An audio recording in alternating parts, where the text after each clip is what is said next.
जीवनाविषयीचे काही प्रश्न हे या संदेश मालिकेचं नाव आहे आणि आजचं शीर्षक आहे माझ्या भयावर मी कसा विजयी होऊ शकतो, माझ्या भीतीवर कसा मी मात करू शकतो। आज तुम्हाला कशाची भीती आहे? नोकरी जाण्याची, प्रियजन तुम्हाला सोडून जाण्याची, की भविष्यात काय होईल, कुटुंबाचं काय होईल याची? ज्या कशाची तुम्हाला भीती असेल, देवाच्या वचनात त्याचं उत्तर आहे। आणि आज आपण अशा माणसाकडून हे शिकू की जो अशा परिस्थितीतून गेला, भयानक भीतीदायक अशा परिस्थितीतून, मनस्थितीतून गेला आणि देवाने त्याला सोडवलं, मुक्त केलं। आणि त्याने त्यावेळेस काय केलं हे जर आपल्याला कळलं, हे जर आपण शिकलो, तर आपणही आपल्या भयावर, आपल्या भीतीवर विजयी होऊ शकतो। आणि तो व्यक्ती होता दावीद राजा। स्तोत्र 34 हे दावीद राजाने लिहिलेलं स्तोत्र आहे आणि ह्या स्तोत्रामध्ये भीतीवर आपण कसं विजय मिळवू शकतो याविषयीच्या काही गोष्टी आपल्याला शिकण्यासारख्या आहेत। आता स्तोत्र 34ची पार्श्वभूमी अशी आहे, पहिल्या वचनाच्या अगोदर पहिल्या स्तोत्र 34मध्ये ब्रॅकेटमध्ये जे लिहिलेलं आहे ती पार्श्वभूमी, की कोणत्या पार्श्वभूमीत, कोणत्या परिस्थितीत असताना त्याने हे स्तोत्र लिहिलं। आणि तिथं असं लिहिलेलं आहे, दाविदाचं स्तोत्र त्याने अभिमलेखासमोर बुद्धिभ्रंश झाल्याचे मिश केल्यावर त्याला हाकून लावण्यात आले आणि तो तिथून निघून गेला तेव्हाचे। आता ही पार्श्वभूमी, हा बॅकग्राऊंड, ही स्टोरी आपल्याला पहिला शमूएल याचा 21व्या आणि 22व्या अध्यायात वाचायला मिळते। आणि ती पार्श्वभूमी अशी आहे की काही महिन्यांपूर्वी, काही वर्षांपूर्वी दाविदाने गल्ल्याथाला ठार मारलेला होता आणि त्याच्यामुळं सर्व इस्रायल लोक त्याचा जय जयकार करीत होते, त्याचं कौतुक करत होते। स्त्रियांनी मिरवणूक काढून जय जयकार केला आणि हे पाहून की लोकांचा कल दाविदाकडे आहे, हे पाहून शाऊल जो राजा म्हणून राज्य करीत होता त्याला दाविदाचा द्वेष वाटू लागला, तो दाविदाचा द्वेष करू लागला। आणि एवढंच नव्हे तर त्याचा जीव घेण्यासाठी त्याने त्याच्या मागे त्याचे माणसं लावले आणि दावीद अनेक महिने शाऊलापासून लपत डोंगर, कपारीत, गुहांमध्ये राहत होता। वेळोवेळी शाऊलाचे लोक त्याचा पाठलाग करत होते आणि जीव मुठीत घेऊन दावीद राजा आणि त्याचे माणसं हे राहत होते। आज तुम्ही कोणत्या गुहेत राहत आहात, कोणत्या परिस्थितीला तोंड देत आहात? आणि मग असं झालं की दाविदाने ठरवलं की शाऊल त्याचा जीव घेणारच हे त्याने ठरवलेलं आहे, त्याचा पाठलाग करणं सोडत नाही। म्हणून त्याने पलिष्ठ्यांच्या देशात जाण्याचं ठरवलं आणि दावीद राजा आणि त्याचे लोक पलिष्ठ्यांच्या देशात गात नावाच्या गावी जाऊन राहू लागले। आता गात इथला गल्ल्यात होता, दाविदाजवळ गल्ल्याथाची तलवार होती। आणि ज्यावेळेस पलिष्ठ्यांच्या लोकांना कळलं की दावीद आणि त्याचे लोक पलिष्ठीमध्ये गात येथे आलेले आहेत, त्यांनी राजाला ती बातमी दिली आणि अभिमलेख राजा, त्याचं दुसरं नाव आखिश, तो अभिमलेख राजा राज्य करीत होता पलिष्ठ्यांवर। आणि राजाने दाविदाला बोलावणं पाठवलं आणि ज्यावेळेस दावीद पलिष्ठी राजापुढे गेला, आता परिस्थिती कशी आहे बघा, पलिष्ठी लोक इस्रायलचे शत्रू आहेत, म्हणजे दावीद आणि त्याचे लोक ह्या अभिमलेख राजाचे, पलिष्ठ्यांचे शत्रू आहेत। आणि जर दावीद त्यांच्या हाती सापडला तर ते लोक दाविदाला ठार करतील, कारण दाविदाने गल्ल्याथाला त्यांच्या शूर सैनिकाला ठार केलेलं होतं। परंतु दाविदाने काय केलं की तो वेडा आहे अशी नक्कल केली, अशी ॲक्टिंग राजासमोर केली। हे सर्व तुम्हाला पहिलं शमूएल 21 आणि 22मध्ये तुम्ही वाचू शकता। आणि ज्यावेळेस अभिमलेख राजाची खात्री झाली की तो वेडा झालेला आहे, दावीद वेडा झालेला आहे, त्याने त्याला त्याच्यापुढून हाकलून दिला आणि दाविदाने त्याचे लोक अदुलाम नावाच्या गुहेत जाऊन राहू लागले। आणि त्यावेळेस दाविदाने लिहिलेले स्तोत्र आहे, स्तोत्र 34। तो काय म्हणतो बघा. पहिली गोष्ट, अशा परिस्थितीत दाविदाने काय केली. वचन 1, परमेश्वराचा धन्यवाद मी सर्वदा करीन, माझ्या मुखात त्याचे स्तवन सतत असेल. माझा जीव परमेश्वराच्या ठाई प्रतिष्ठा मिळवील, दीन हे ऐकून हर्ष करतील. तुम्ही माझ्याबरोबर परमेश्वराची थोरवी गा, आपण सर्व मिळून त्याच्या नावाची महती वर्णूया. पहिली गोष्ट जी दाविदाने केली ती ही की देव परमेश्वर हा भरोसा ठेवण्याजोगा आहे हे तो विसरला नाही. आणि म्हणून अशा परिस्थितीत, अशा भयजनक स्थितीत असताना पण काय केलं पाहिजे की देव परमेश्वर हा भरोसा ठेवण्याजोगा, विश्वास ठेवण्याजोगा देव आहे हे आपण लक्षात ठेवलं पाहिजे. की त्याचं, देवाचं नियंत्रण आपल्या जीवनावर आहे. कोणतीही परिस्थिती अशी नाही की जी देवाला माहीत नाही. आणि हे दावीद विसरला नाही. आणि म्हणून तो त्याची स्तुती स्तवन करू लागला, त्याच्याविषयी इतरांना सांगू लागला, त्याच्याविषयीच्या गोष्टी बोलू लागला. पहिल्या वचनात तो म्हणतो की मी परमेश्वराचा धन्यवाद सर्वदा करीन, माझ्या मुखात त्याचे स्तवन सतत असेल. सतत आणि सर्वदा हे शब्द अंडरलाईन करा. म्हणजे कोणत्याही परिस्थितीत आपण असलो तरी दाविदाने हे पक्क ठरवलं. त्याला माहीत होतं की देव भरोसा ठेवण्याजोगा आहे, तो फजिती करणार नाही. आणि देवाचं वचन सांगतं की जो त्याच्यावर विश्वास ठेवतो तो कधी फजित होणार नाही. आणि म्हणून पहिली गोष्ट ही त्याने लक्षात ठेवलं की देव परमेश्वर हा भरोसा ठेवण्याजोगा आहे. दुसरं वचन, तो म्हणतो माझा जीव परमेश्वराच्या ठाई प्रतिष्ठा मिळवेल. देवाने काय केलेलं आहे, कशा रीतीने त्याला अनुभव दिलेला आहे याची आठवण करून त्याच्याबद्दलच्या गोष्टी तो इतरांना सांगत होता. ज्यावेळेस आपण अशा भयानक परिस्थितीत असतो, ज्यावेळेस आपल्याला एखाद्या गोष्टीची भीती वाटत असते, आपली मनस्थिती खराब असते, त्यावेळेस आपण काय केलं पाहिजे की देवावर विश्वास ठेवला पाहिजे. तो आपल्याला सोडवणारा आहे.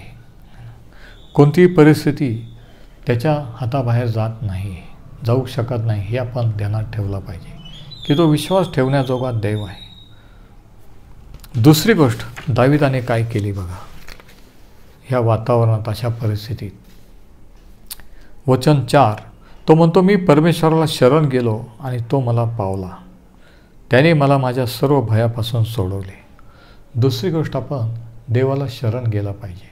म्हणजे काय की आपल्याला कोणत्या गोष्टीची भीती आहे, कोणत्या गोष्टीची काळजी आहे, आपल्याला काय वाटत आहे हे आपण देवाजवळ कबूल केलं पाहिजे. हे आपण आपल्या पत्नीजवळ जरी कबूल नाही केलं, मुलांजवळ जरी कबूल नाही केला, तरी देवाजवळ कबूल केला पाहिजे. कारण काही वेळेस आपल्याला कशाची भीती वाटते किंवा आपल्याला काय वाटतं हे सांगायला, कबूल करायला आपल्याला कमीपणा वाटतो, नाही का. आपल्याला वाटतं की मी जर कबूल केलं की मला भीती वाटते तर लोक काय म्हणतील. आणि म्हणून दाविदाने काय केलं तर देवाजवळ ते कबूल केलं. तो देवाला शरण गेलेला आहे. तुम्ही आणि मी देवाला शरण गेला पाहिजे. आणि शरण गेल्यावर काय झालं, तो म्हणतो की परमेश्वराने मला माझ्या सर्व भयापासून सोडविले. ज्यावेळेस तो शरण गेला त्यावेळेस देवाने त्याला त्याच्या भयापासून सोडवले. त्याच्या मनाला खात्री दिली की तो त्याच्याबरोबर आहे, त्याचं सांत्वन केलं. आणि आज देव आपलं सांत्वन तुमचं आणि माझं कसं करतो माहिती आहे का. प्रभू येशूने सांगितलं की मी जाईन पण दुसरा एक जण माझ्यासारखा पाठवेन, तो तुमच्याबरोबर आहे. आणि तो म्हणजे पवित्र आत्मा. तो सांत्वन दाता. प्रभू येशूने म्हटला की पवित्र आत्मा हा सांत्वन करणारा आहे. आणि आज देव त्याच्या पवित्र आत्म्याने आपलं सांत्वन करत असतो, आपल्याला धीर देत असतो, आपल्या मनाला खात्री देत असतो की परिस्थिती कशी असली तरी तो आपल्याबरोबर आहे आणि तो आपल्याला त्याच्यापासून सोडवेल. आणि म्हणून दुसरी गोष्ट ही की आपण देवाला शरण गेला पाहिजे. आपली भीती देवाजवळ कबूल केली पाहिजे. आणि दावीद राजाने हेच केलं. आणि 6 वचन बघा, तो म्हणतो ह्या पामराने धावा केला आणि परमेश्वराने तो ऐकला. त्याने देवाचा धावा केलेला आहे. आज तुम्ही देवाचा धावा करायला तयार आहात का? तो म्हणतो की ह्या पामराने धावा केल्याने परमेश्वराने तो ऐकला. त्याने त्याच्या सर्व संकटातून त्याला सोडविले. म्हणजे तो म्हणतो परमेश्वराने माझा धावा ऐकला आणि मला माझ्या संकटातून सोडविले. आणि दाविदाचा देव तोच आज आपला देव आहे. ज्याने दाविदाला सोडवलं, मुक्त केलं, तो तुम्हाला आणि मलाही मुक्त करू शकतो. 2 कोरिंथीकरास पत्रामध्ये याच्या 12व्या अध्यायामध्ये पाऊल त्याचं उदाहरण सांगतो की पाऊलाच्या जीवनात देवाने एक शैतानाचा दूत, एक काटा असा ठेवलेला होता. आणि 3 वेळेस तो म्हणतो, मी देवाला विनंती केली की त्याच्यापासून तो मला सोडव, मुक्त कर. काही वेळेस देव आपल्याला संकटातून सोडवतो, मुक्त करतो. परंतु काही वेळेस तो त्या संकटात आपल्याला त्याची कृपा पुरवत असतो. आणि हेच ज्यावेळेस 3दा पावलाने प्रार्थना केली, परमेश्वराने त्याला म्हटलं की माझी कृपा तुला पुरी आहे, कारण माझी कृपा अशक्तपणात शक्ती देते. आणि म्हणून पाऊल म्हणतो 2 कोरिंथ 12 आणि 10 मध्ये आपण वाचू. हे पाऊलाचं उदाहरण, ज्यावेळेस तो अशा परिस्थितीत होता, अशा संकटात असताना ज्यावेळेस त्याने धावा केला तेव्हा काय झालं बघा. 2 कोरिंथ 12 आणि याचं वचन 9 आणि 10.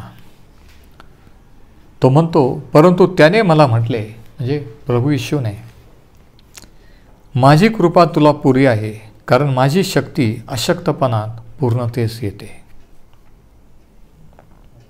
म्हणजे अशक्तपणामध्ये जेव्हा आपल्याला वीक, अशक्त असं वाटतं, असमर्थ असं वाटतं की आपण काही करू शकत नाही, त्यावेळेस देवाची कृपा आणि देवाची शक्ती आपल्यामध्ये कार्य करते. तो म्हणतो माझी शक्ती अशक्तपणात पूर्णतेस येते. तर ख्रिस्ताच्या शक्तीचा माझ्या ठाई वास व्हावा म्हणून विशेष करून मी आपल्या अशक्तपणाची आढ्यता फार आनंदाने बाळगेन. तो म्हणतो की जेव्हा मी अशक्त आहे तेव्हा मी सशक्त आहे. का? कारण देवाची कृपा आणि देवाची शक्ती आपल्यामध्ये कार्य करते. देवाची शक्ती, देवाची कृपा आपल्यावर आहे याचा आपल्याला अनुभव येत असतो आपल्या अंतःकरणात, खोल अंतःकरणात. आणि मग आपल्याला एक प्रकारचा धीर येत असतो. देवाचं सामर्थ्य, देवाची शक्ती आपल्यामध्ये कार्य करीत आहे याची आपल्याला जाणीव होती. केव्हा? जेव्हा आपण त्याला शरण जातो. आणि म्हणून दुसरी गोष्ट दाविदाने अशा परिस्थितीत केली. दुसरी गोष्ट जी तुम्ही आणि मी केली पाहिजे ती म्हणजे ही की देवाला शरण जाणे आणि त्याच्या कृपेवर, त्याच्या शक्तीवर अवलंबून राहणे. तिसरी गोष्ट त्याने काय केली बघा. तिसरी गोष्ट 6व्या वचनात तो म्हणतो की ह्या पामराने धावा केल्याने परमेश्वराने तो ऐकला आणि त्याच्या सर्व भयातून त्याला सोडविले. की देव आपलं ऐकतो, आपल्या प्रार्थना ऐकतो आणि सोडवतो, हा आपण विश्वास ठेवला पाहिजे. असं नाही की आता काय माहीत, देवाने सोडवलं तर बरं होईल किंवा तो सोडविल का. विश्वासाने, जो कोणी विश्वास ठेवतो त्याने असा विश्वास ठेवला पाहिजे की तो आहे आणि जे त्याच्याकडे येतात त्यांना प्रतिफळ देणार आहे. मग ज्यावेळेस आपण त्याच्याकडे जातो त्यावेळेस विश्वास धरला पाहिजे की तो आपलं ऐकेल आणि तो आपलं उत्तर देईल. ही तिसरी गोष्ट. वचन 15 बघा. स्तोत्र 34 आणि 15 वचन. दावीद राजा म्हणतो, परमेश्वराचे नेत्र धार्मिकाकडे असतात, त्याचे कान त्यांच्या हाकेकडे किंवा प्रार्थनेकडे असतात. म्हणजे देवाचं लक्ष आपल्यावर असतं का? आपण कोणत्या परिस्थितीतून चाललेलो आहोत, काय चाललेलं आपल्या जीवनात हे तो पाहतो का? हो. हेच दावीद राजा इथे सांगतो की परमेश्वराचे नेत्र धार्मिकाकडे असतात, त्याच्या लोकांवर त्याचं लक्ष असतं. आज त्याचं लक्ष तुमच्यावर आहे. त्याचे कान त्यांच्या हाकेकडे किंवा प्रार्थनेकडे असतात. तो प्रार्थना ऐकणारा देव आहे. तो प्रार्थना ऐकणारच नव्हे तर ऐकून तिचं उत्तर देणारा देव आहे. 17 वचन बघा, स्तोत्र 34 आणि वचन 17. तो म्हणतो, धार्मिक धावा करतात, तो ऐकून परमेश्वर त्यांना त्यांच्या सर्व संकटातून मुक्त करतो. म्हणजे ही गॅरंटी आहे, खात्री आहे की ज्यावेळेस देवाचे लोक, त्याला शरण आलेले, त्याच्यावर भाव ठेवणारे लोक त्याचा धावा करतात, निश्चित परमेश्वर त्यांना मुक्त करतो.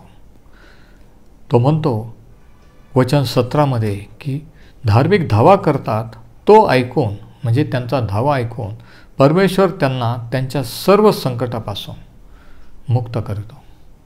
किती संकटापासून? सर्व संकटापासून.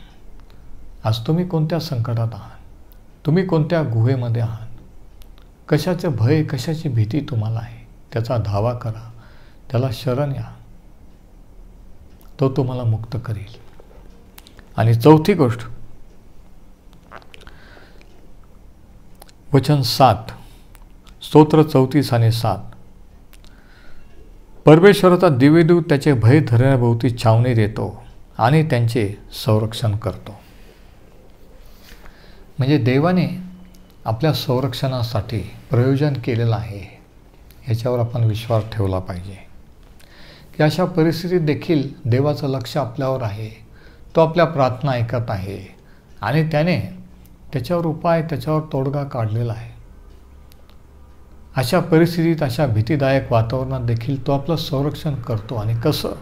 तो म्हणतो 7व्या वचनात की परमेश्वराचा दूत, परमेश्वराचा दिव्यदूत त्याचे भय धरण्याभोवती छावणी देतो. आता स्तोत्रांमध्ये परमेश्वराचा दिव्यदूत हे फक्त 3च वेळेस आलेलं आहे.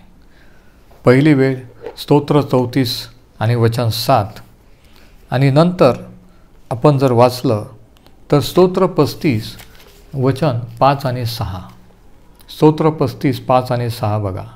ते वाऱ्यापुढे उडणाऱ्या भुशासारखे होत, परमेश्वराचा दिव्यदूत त्यांना उधळून लावो. त्यांचा मार्ग अंधकारमय निसर्ग हो, परमेश्वराचा दिव्यदूत त्यांच्या पाठीस लागो. आता परमेश्वराचा दिव्यदूत म्हणजे कोण? हे 3च वेळेस आपण स्तोत्रांमध्ये वाचतो. परमेश्वराचा दिव्यदूत त्याचे भय धरण्याचे किंवा त्याच्या लोकांचं संरक्षण करतो, हे नव्या करारात आपल्याला कधी वाचायला मिळत नाही, कधीच आढळत नाही. का? कारण नव्या करारामध्ये परमेश्वराचा दिव्यदूत हा प्रभू येशू ख्रिस्त आहे. म्हणजे जुन्या करारात जो परमेश्वराचा दिव्यदूत इस्रायलाबरोबर होता, 40 वर्ष ते अरण्यात मार्गदर्शन करीत, परमेश्वराचा दिव्यदूत स्तोत्रकर्ता दावीद राजा म्हणतो की त्याच्या लोकांचं संरक्षण करतो. तो प्रभू येशू ख्रिस्त होता वेगळ्या रूपाने जुन्या करारामध्ये. म्हणून जुन्या करारात जो परमेश्वराचा दिव्यदूत आहे तो नव्या करारातला प्रभू येशू ख्रिस्त आहे. आणि नव्या करारात असं का म्हटलेलं नाही की परमेश्वराचा दूत त्याच्या भय धरण्याचे संरक्षण करतो, आपल्याबरोबर असतो? कारण तो दिव्यदूत प्रभू येशू ख्रिस्त आहे. त्याने म्हटलं की मी तुमच्याबरोबर युगाच्या अंतापर्यंत तुमच्याबरोबर आहे. त्याने म्हटलं की मी तुम्हाला कधी सोडणार नाही, टाकणार नाही, युगाच्या समाप्तीपर्यंत मी तुमच्याबरोबर राहीन. म्हणून आज प्रभू येशू ख्रिस्ताची उपस्थिती आपल्याबरोबर आहे, तुमच्याबरोबर आहे. जर तुम्ही त्याचे आहात तर तो तुमचं संरक्षण करणार आहे. भयानक परिस्थितीत ज्यावेळेस आपल्याला भीती वाटत असते, भयावह वातावरणात, मनस्थितीत आपण असतो, त्यावेळेस आपल्याजवळ सर्वात जवळ कोण असतो माहीत आहे का? प्रभू येशू ख्रिस्त.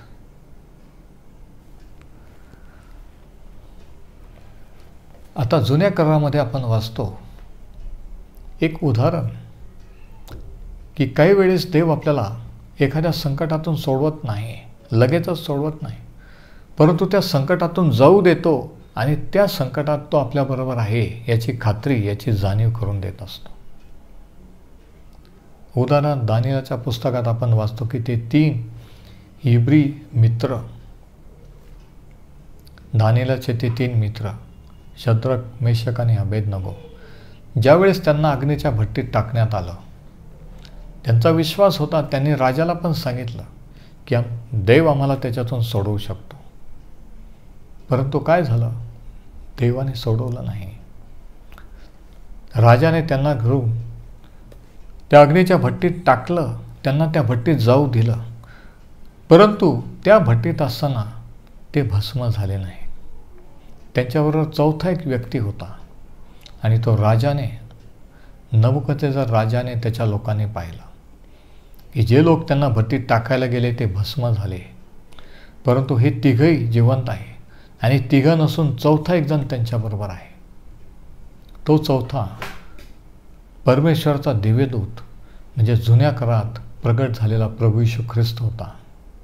तर बघा, काही वेळेस परमेश्वर आपल्याला संकटातून सोडवतो, निवारण करतो. काही वेळेस त्या संकटात आपली साथ देतो, आपल्याबरोबर असतो आणि खात्री करून देतो की तो आपल्याबरोबर आहे. आणि अशा रीतीने तो आपल्याला सहाय्य करत असतो. स्तोत्र 34 आणि याचं 18 वचन बघा. दावीद राजा काय म्हणतो? परमेश्वर भग्न हृदय लोकांच्या सानिध्यात असतो, अनुतप्त मनाच्या लोकांना तो उद्धारितो. देव कुणाच्या जवळ असतो? जे भग्न हृदय आहेत, जे त्याला शरण आलेले आहेत, जे पश्चातापी अंतःकरणाचे आहेत, ज्यांना कळून चुकलेलं की देवाशिवाय आपल्याला कोणी सोडवू शकत नाही. देवच, आता ह्याच्यातून फक्त देवच आपल्याला सोडवू शकतो. अशा पॉईंटला, अशा स्तराला ज्यावेळेस त्यावेळेस सांगितलेलं आहे की परमेश्वर भग्न हृदय जनांच्या सानिध्य किंवा जवळ असतो. आणि मग अनुतप्त मनाच्या लोकांना तो उद्धारितो. आणि 19व्या वचनात तो काय म्हणतो बघा. धार्मिकाला बहुत कष्ट होतात. धार्मिकाला कष्ट होतात का? प्रॉब्लेम येतात का? हो, धार्मिकाला बहुत कष्ट होतात, तरी परमेश्वर त्या सर्वातून त्यांना सोडवितो. परमेश्वर त्या सर्वातून त्यांना सोडवतो. कष्ट, संकट जीवनात अशा परिस्थिती येतील, भीतीदायक, भीती वाटेल, काय करावं हे सुचणार नाही. परंतु तरी जर या 4 गोष्टी, 4 धडे जर आपण दाविदाकडून शिकलो, तर आपणही आपल्या अशा परिस्थितीवर, मनस्थितीवर विजयी होऊ शकतो. ते 4 धडे हे, पहिला धडा हा की देव भरोसा ठेवण्याजोगा देव आहे. हे आपण लक्षात ठेवलं पाहिजे की तो सर्व समर्थ आहे, त्याचं माझ्या जीवनावर, पृथ्वीवर नियंत्रण आहे. काय चाललंय ते त्याला माहीत आहे. दुसरी गोष्ट ही की आपण त्याला शरण गेलं पाहिजे, त्याचा धावा केला पाहिजे. तिसरी गोष्ट ही की आपण धावा केल्यानंतर तो आपलं ऐकेल, तो आपलं ऐकतो, हा विश्वास ठेवला पाहिजे. वचनं 6, 15 आणि 17. आणि चौथी आणि शेवटची गोष्ट ही की देवाने आपल्याला संरक्षणासाठी प्रयोजन केलेलं आहे. याच्यावर आपण विश्वास ठेवला पाहिजे की तो आपल्याबरोबर आहे. कोणत्याही परिस्थितीत, कोणत्याही मनस्थितीत, कोणत्याही वातावरणात, कुठेही आपण असलो तरी तो आपल्याबरोबर आहे. हे आपण विसरलं नाही पाहिजे की तो आपल्याला कधी सोडणार नाही, टाकणार नाही. आणि हे ज्यावेळेस आपल्याला याची जाणीव होईल, त्यावेळेस आपण कोणत्याही भयाला, कोणत्याही परिस्थितीला तोंड देऊन त्याच्यावर विजयी होऊ शकतो. परमेश्वर हे वचन आशीर्वादित करो.